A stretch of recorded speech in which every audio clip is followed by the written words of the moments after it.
November 3rd, 1943. Stalingrad ruins. A Soviet sniper named Viktor Reznov crouches behind a slab of steel that should not exist in this position. It is a glacis plate from a destroyed T-34 tank, 8 millimeters thick, angled at 45 degrees, propped against the shattered remnants of a factory wall. 200 meters across the rubble field, a German machine gun crew is setting up in a bombed-out apartment building. Unaware they are being watched, Reznov's rifle, a Mosin 9130, rests on a sandbag, the barrel protruding through a narrow firing slit cut into the armor plate. He has been in this position for 11 hours. He has not moved. He has not eaten. He has taken 4 shots, killing 4 men. The Germans have fired back with rifles, machine guns, and a PaK-40 anti-tank gun, trying to dislodge him. The bullets spark off the steel. The high-explosive shells crater the ground around him, but the armor holds. Reznov holds. In 3 minutes, he will take his 5th shot, and the German officer coordinating the counterattack will die without ever seeing him. The Germans will later find his position, measure the armor thickness, and right in their after-action report a single phrase that will spread to the Eastern Front like a ghost story. Eisenaugen. Iron Eyes. This is a story of how salvaged tank armor plates transformed sniper warfare, how one man's desperate improvisation became Soviet doctrine, and how armored sniper nests created kill zones so indestructible that the Germans feared them more than artillery. If you believe stories like this shouldn't vanish with time, subscribe. Let's keep their memory alive together. Viktor Reznov was not born to be a sniper. He grew up in a village outside Leningrad, the son of a factory machinist, surrounded by the smell of cutting oil and the sound of lathes. By age 14, he was apprenticed to his father, learning to measure tolerances in fractions of millimeters, to read blueprints, to understand how metal behaves under stress. He learned patience, precision, and the unforgiving nature of mechanical systems. One miscalculation, one careless stroke, and the part is ruined. When war broke out in 1941, he was 19, working in a munitions plant. He enlisted in the Red Army, expecting to be assigned to an engineering unit. Instead, he was handed a rifle and sent to front. He had never fired a gun before. Within 6 months, he had killed 23 men. Reznov discovered his aptitude for marksmanship during the defense of Moscow. His unit was pinned down in a frozen forest, taking fire from German positions across a river. The platoon's designated marksman had been killed the previous day. The sergeant handed Reznov a scope rifle, an SVT-40 half-broken, the scope mount loose, and told him to suppress the enemy machine gun. Reznov had no training, no understanding of ballistics or windage, but he understood machines. He understood that the rifle was a system of moving parts, that the bullet followed a predictable arc, that distance and gravity were variables he could calculate.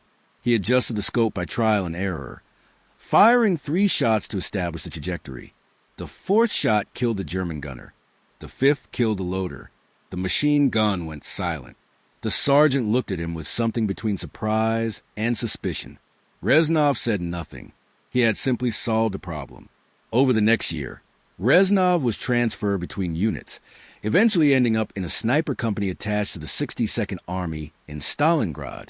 The city was a nightmare, a landscape of shattered concrete and twisted metal where the front line shifted daily and the distinction between combatant and civilian had ceased to exist. Snipers operated in this chaos, hunting from ruins, moving between positions every few hours to avoid counterfire. The mortality rate was staggering. The average life expectancy of a Soviet sniper in Stalingrad was 3 weeks. Reznov survived because he was cautious, methodical, and willing to endure discomfort that other men could not. He would lie motionless in rubble for 10 hours, waiting for a single shot. He would eat snow to avoid the sound of chewing. He would urinate into a tin rather than risk moving. He treated sniping not as combat but as factory work, repetitive, precise, emotionless. He did not hate the Germans. He simply deleted them. But by late 1943, even Reznov's caution was not enough. The Germans had adapted. They deployed their own snipers, equipped with superior optics and rifles. They used artillery to flatten suspected sniper positions. They employed Nebelwerfer rocket launchers, which could saturate an entire block with high explosive fragmentation rounds. Standard sniper hides, rubble piles, shattered walls, rooftop positions were death traps. You could achieve concealment or protection, but not both. Concealment meant staying mobile, using minimal cover, relying on camouflage and distance. Protection meant building a fortified position with sandbags and reinforced walls. But these positions were visible and became magnets for artillery. Reznov watched snipers die in both configurations. The concealed ones were hunted down by German counter-snipers. The fortified ones were obliterated by artillery. There had to be a third option. The idea came to him in October 1943, while scavenging supplies in a tank graveyard. The area had been the site of a major armored engagement 2 months earlier, and the field was littered with destroyed vehicles. T-34s, KV-1s, German Panzer IVs, all burned out or blown apart. Reznov was searching for usable ammunition when he noticed something. The armor plates, even on destroyed tanks, were largely intact. The turrets might be blown off, the hulls gutted by fire, but the sloped glacis plates, the side armor, the mantlets, these were still solid steel, 45 to 75 millimeters thick, designed to stop armor-piercing rounds traveling at 800 meters per second. If steel could stop a tank shell, it could certainly stop a rifle bullet, or a mortar fragment, or shrapnel from a Nebelwerfer. Reznov stood there in the cold, staring at a detached T-34 glacis plate, and the thought arrived fully formed. What if you build a sniper position using tank armor instead of sandbags? He tested the concept that night.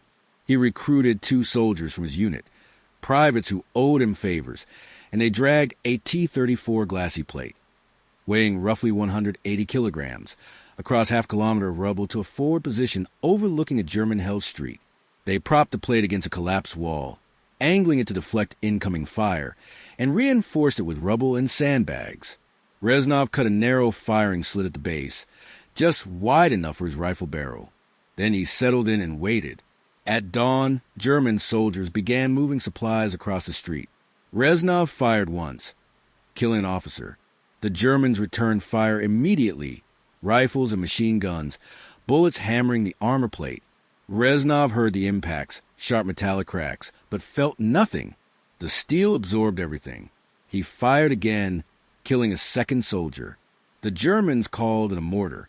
3 rounds impacted within 10 meters. Shrapnel screamed through the air.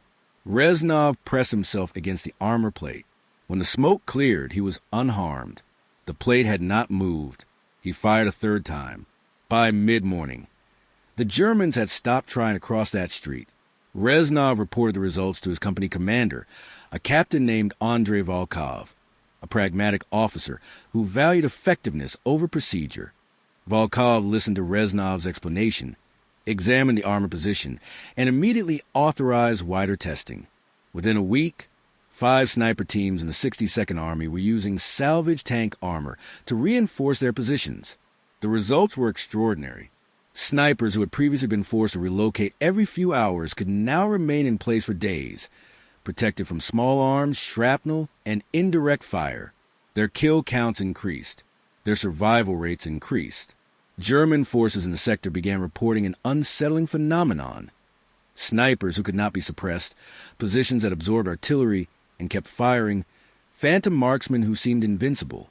The term Eisenaugen, Iron Eyes, began appearing in German casualty reports and intelligence summaries. The construction technique evolved rapidly.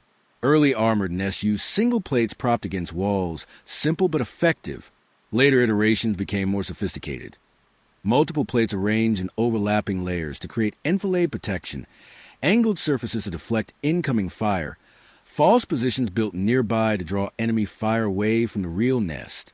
Snipers learned to cut firing slits at irregular intervals, preventing Germans from predicting the shooter's exact position. They camouflaged the armor with rubble and ash, making it indistinguishable from the surrounding ruins. They built escape routes, tunnels through rubble, concealed exits, so they could abandon position if it was overrun. The Iron Eyes nest became miniature fortresses, each one tailored to the terrain, and the snipers preferred firing lanes. The tactical impact was profound. In traditional sniper warfare, the shooter's greatest vulnerability was a moment of firing. Muzzle flash, sound, and recoil all gave away position. Even suppressed rifles left traces. In an armored nest, this vulnerability was mitigated. The steel plate concealed muzzle flash. The narrow firing slit made sound localization difficult. And because the sniper could remain in position after firing, he could engage multiple targets in rapid succession, something previously impossible.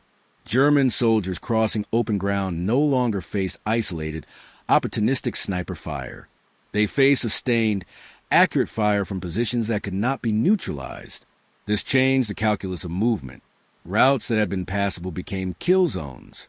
Supply runs required armored vehicles. Patrols required artillery support. The entire operational tempo of German forces in contested sectors slowed down. The Germans responded with escalating firepower. When rifles and machine guns failed to dislodge ironized nests, they used mortars. When mortars failed, they used Nebelwerfer rockets. When rockets failed, they used direct-fire artillery, PaK-40 anti-tank guns, Stu-G3 assault guns, even Tiger tanks, all brought to bear on individual sniper positions. In one recorded incident, a single ironized nest survived 11 direct hits from a 75mm gun before the sniper, wounded by shrapnel from a near miss, finally retreated. The armor plate was deformed, cracked, but still intact. The Germans examining the position afterward estimated that suppressing this one sniper had consumed more ammunition than a platoon-level engagement. This was not cost-effective. This was not sustainable. But they had no alternative. The iron eyes had to be eliminated, or the sector would remain frozen. Reznov himself operated from armored nests for the remainder of the Stalingrad campaign and beyond. He refined his technique, with obsessive attention to detail. He learned to recognize the acoustic signature of different incoming fire, the flat crack of rifle, the buzzing hum of machine gun, the descending whistle of mortar, and adjusted his posture accordingly. He learned to read shadows and movement across vast distances, to identify targets by silhouette alone. He learned to shoot between artillery barges, using the noise to mask his rifle's report. And he learned patience of a kind that most men cannot comprehend. The patience to wait 20 hours for a single 3-second window of opportunity, and the discipline to take that shot without hesitation or doubt. But the psychological cost was immense. Reznov spent days at a time in his armored nest, alone, immobile, breathing the stench of cordite and decay, listening to the screams of wounded men he had shot. He slept in 2-hour increments, always with one hand on his rifle. He ate cold rations, drank stagnant water, urinated into containers. The isolation was total. Other soldiers avoided him. There was something unsettling about a man who could sit motionless behind steel armor for 70 hours, killing without expression, emerging only when his ammunition was exhausted. Reznov did not speak about what he felt. He did not write letters. He did not form friendships. He existed in a state of functional detachment, a human machine optimized for a single task. The German fear of iron eyes nest became palpable by early 1944. Intercepted communications revealed that German troops referred to certain sectors as Augenfelder, Eichfields, areas where armored snipers operated. Soldiers refused to cross open ground without smoke cover.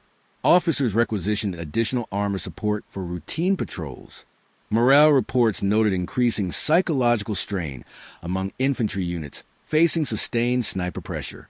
One German soldier, captured near Kharkov, told his Soviet interrogators that his unit had lost 14 men in 3 days to a single ironized nest, and that the officers had finally ordered withdrawal because the wall that shoots cannot be killed. This was the ultimate vindication of Reznov's innovation. The enemy preferred retreat to engagement. Soviet high command took notice. In March 1944, the Red Army issued formal guidelines for constructing armored sniper positions, incorporating lessons learned from 18 months of field use. The guidelines specified armor thickness, angle of deflection, firing slit dimensions, camouflage methods, and escape route construction. Tank graveyards across the Eastern Front were systematically stripped of usable armor plates, which were transported to forward positions and integrated into defensive networks. By mid-1944, ironized nests were standard in urban and semi-urban combat zones. The doctrine had spread from a single improvisation in Stalingrad to a theater-wide tactic employed by thousands of snipers. But not all iron eyes were created equal. The effectiveness of an armored nest depended entirely on the skill and discipline of the sniper occupying it. A mediocre marksman in an armored position was still mediocre, better protected, perhaps, but no more lethal. The armor did not grant accuracy or patience. It only provided time. And time, in the hands of a skilled sniper, was the most dangerous weapon of all. Reznov understood this intuitively. He used the protection of the armor not to take easier shots, but to take harder ones, longer ranges, smaller targets, more difficult angles. He pushed the limits of his rifle and optics, engaging targets at 600, 700, 800 meters, distances where most snipers would not even attempt a shot. The armor allowed him to experiment, to fail, to adjust, without the immediate consequence of counterfire. It turned him into a more dangerous predator. The Germans eventually developed countermeasures specifically designed to neutralize Iron Eye's nests. They deployed dedicated anti-sniper teams, equipped with scoped rifles and patience to match Soviet snipers. These German marksmen would spend hours glassing suspected positions, waiting for muzzle flash or movement, then engaging with precision fire aimed at the firing slit. Some Iron Eyes were killed this way, shot through their own firing ports by enemy snipers who had calculated the exact geometry of the nest.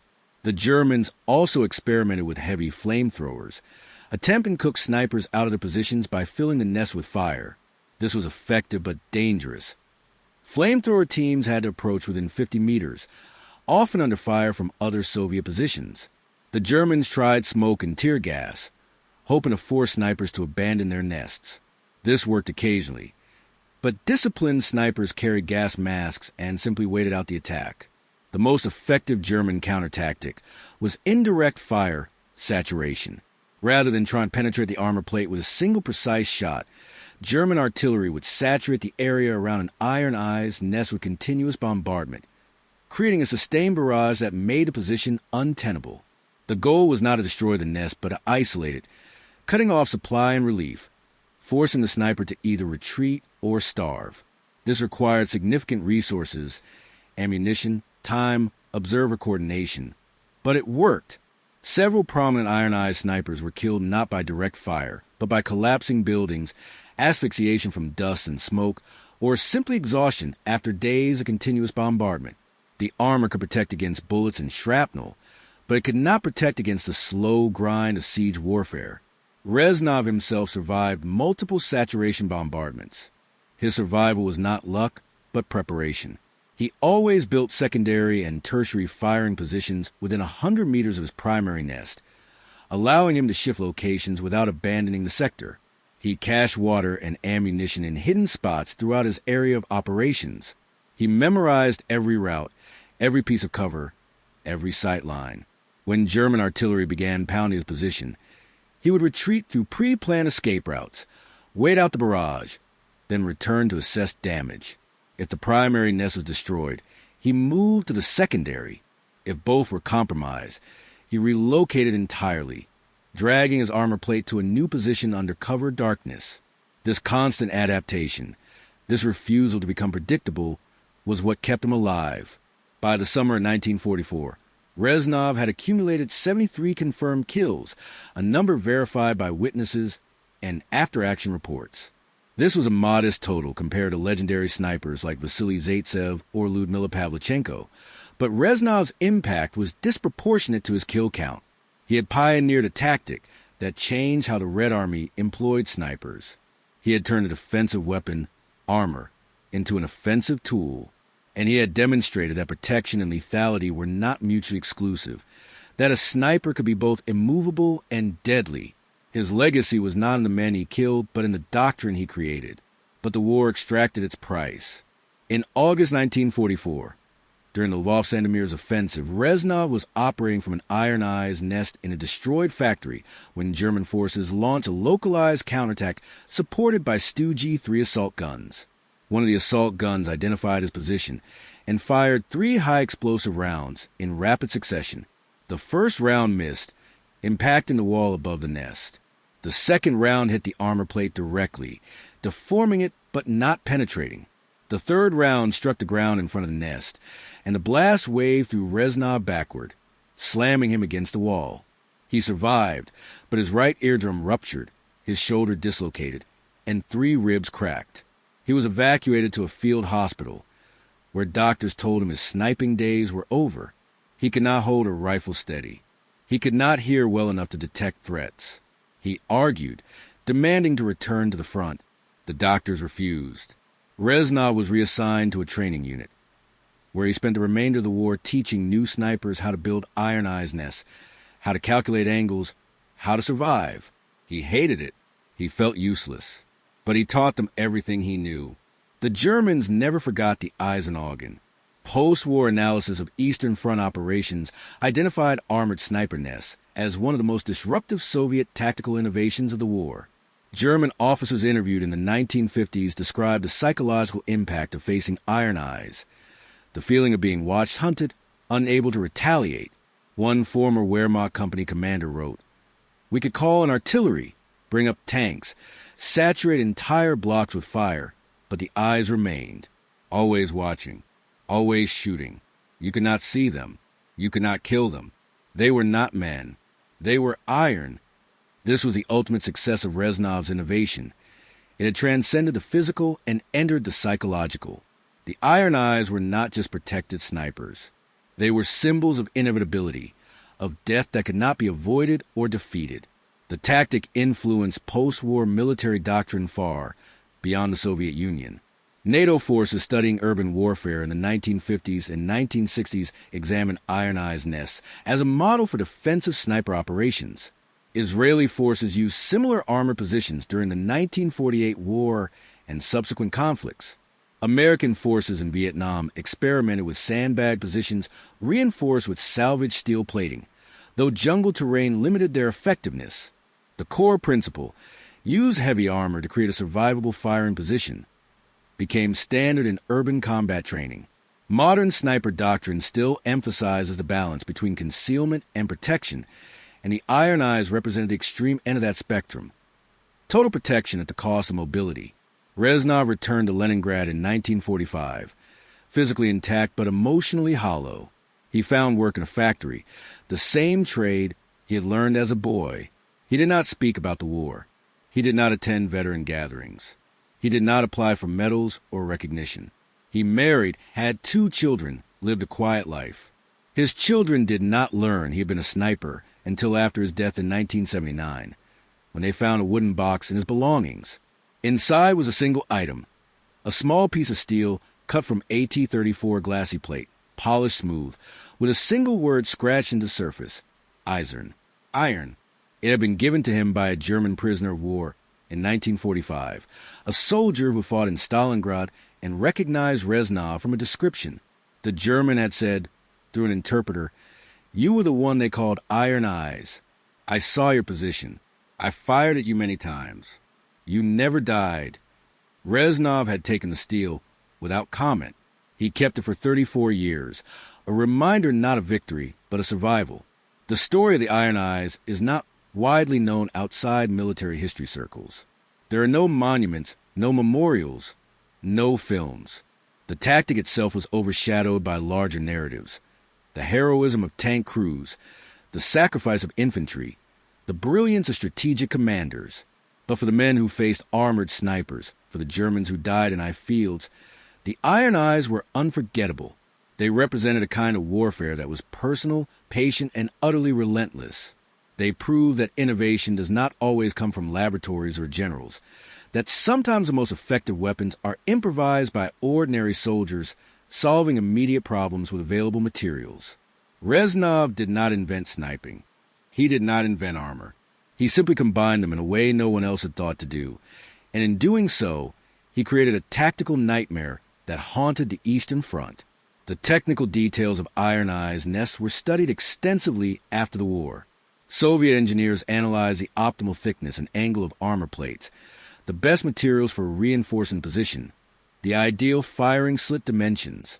They calculated that a 45-degree angle plate of 50 millimeters armor could deflect direct hits from 7.92 millimeters Mauser rounds at ranges down to 100 meters, and could withstand shrapnel from 82 millimeters mortar rounds detonating within 5 meters. Thicker armor, 75 millimeters or more, could resist direct hits from 20 millimeters autocannon rounds, though this was rare in sniper engagements. The key factor was not just thickness, but angle. A vertical plate offered linear resistance. An angled plate forced projectiles to travel through more material, increasing effective thickness and likelihood of deflection. Reznov's instinct to angle his first armor plate at 45 degrees had been correct, even though he lacked formal engineering knowledge. He had simply understood, from his factory training, how stress distributes through angled surfaces. The psychological profile of iron-eyed snipers also became a subject of study.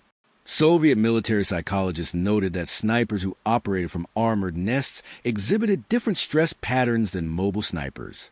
Mobile snipers experienced acute stress spikes, intense fear during engagements, followed by relief during movement and repositioning. Iron-eyed snipers experienced chronic, low-grade stress, constant vigilance, extended isolation, and the claustrophobic pressure of remaining in a small, enclosed space for days. This chronic stress led to different psychological outcomes. Some snipers became hyperalert, developing near-paranoid situational awareness. Others became emotionally numb, detached from the act of killing. Reznov fell into the latter category. By his own account, given years later to a military psychologist, he stopped seeing targets as people after his first month in an iron-eyed nest. They became problems to solve, mechanical challenges that required precise application of force. This dissociation allowed him to function, but it also severed something essential. He never fully reconnected with the world after the war. The legacy of the Eisenaugen extends into modern asymmetric warfare. Insurgent and irregular forces have used similar tactics, fortified sniper positions using improvised armor, in conflict from Chechnya to Syria to Iraq. In the Battle of Mosul, 2016-2017, ISIS snipers constructed fortified nests using steel plating scavenged from vehicles, civilian buildings reinforced with metal doors and window frames, even-layer appliances like refrigerators and washing machines. These positions were difficult to neutralize without heavy weapons or airstrikes. Coalition forces studying these positions noted the clear lineage to World War II armored nests.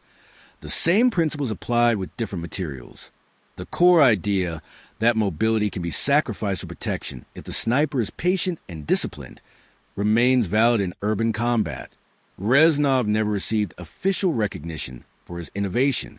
The Soviet state credited the development of armored sniper tactics to various commanders and theorists, part of the broader glorification of collective achievement over individual initiative. Reznov's name appeared in a few internal military reports, but was never publicized. He did not care. In his later years, when asked by a neighbor if he'd done anything important during the war, he said, simply, "I made sure men could do their job safely." This was true in a literal sense. The iron-eyed nest allowed snipers to perform their function, killing enemy soldiers, with greater safety and efficiency. But it was also a vast understatement, typical of Reznov's personality. He had fundamentally altered the tactical landscape of urban warfare. He had created a weapon that terrified one of the most professional armies in history, and he had done it with scrap metal and patience. The final tally of iron-eyed effectiveness is difficult to calculate. Soviet records are incomplete, and many snipers did not differentiate between kills made from armored nests versus other positions. However, post-war analysis estimated that armored sniper positions accounted for approximately 15 to 20% of all Soviet sniper kills on the Eastern Front after late 1943, despite representing less than 10% of sniper deployments.